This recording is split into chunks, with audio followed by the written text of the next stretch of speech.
Hey friends, so want to do a video today a little bit about what we feed. You know, we do things I guess a little bit different. Probably about 10 years ago or so we started actually using haylage and baleage. It is basically a fermented you know, hay essentially.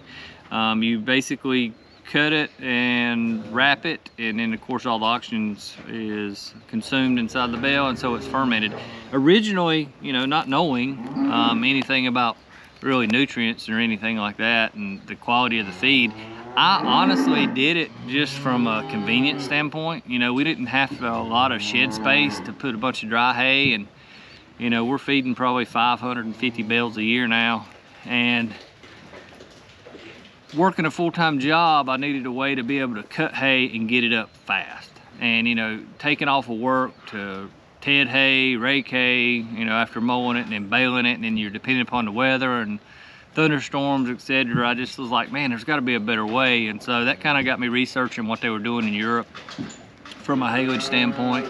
And that's one of the reasons why on the equipment and stuff I went. You know, we use a Vermeer baler, which has a chopper on it, but it's really a Lely baler. And then same thing with the Vermeer mower conditioner, it's really a Lely cutter bar. And the main reason is just because the percentage of dry hay versus wet hay that they do in Europe is a lot more than what we do in the US. So I wanted to get equipment that was kind of designed for that from the ground up, and that's what we did.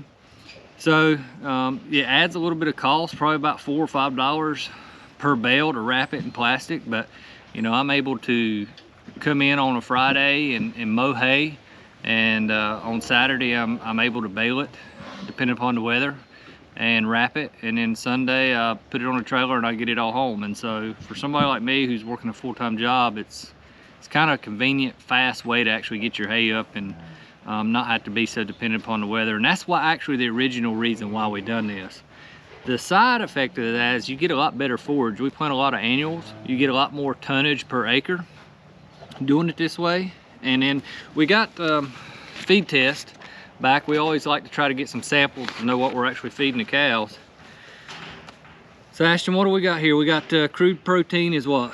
15%. All right, so go ahead, crude proteins at 15%. We got moisture content of this bale is roughly 59.5%. all right, and so, and then of course the TDN, which is 60.3%. yep, which is good. And then you know, the fat content's almost 3%, so you know, it's pretty good feed. And our cows seem to stay fat on it twice a, you know, basically pretty much all the time. We're feeding in this particular barn, I don't know how many cows we got in here, over 50, maybe 50, 55 cows in this pasture here with this barn, and I don't know, 45 calves or so, and we're essentially feeding 2 of these round bales a day. And we don't feed any protein blocks. They're just on a free choice high mag mineral, and that's what we choose to feed with. So let's open it up and see a little bit of what this actually looks like.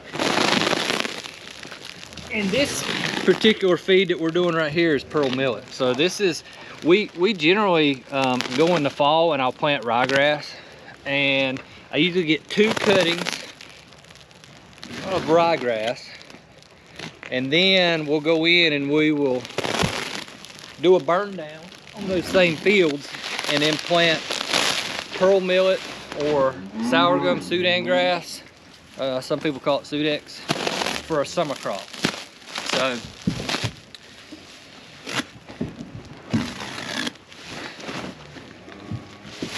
this particular hay here is you can see it's a crabgrass slash pearl millet mix, and it's not that I planted the crabgrass, it's just that it came voluntarily, which does happen sometimes. If you plant this pearl millet and you get a little bit of dry spell, your crabgrass will come back, but your pearl millet will come up in there anyway. So it's kind of got a pickled smell to it, and the cows actually love it. So this is what we feed, and like I said, the cows seem to stay fat on it, and we don't have to supplement with protein blocks or anything. This and free choice minerals is what we're feeding.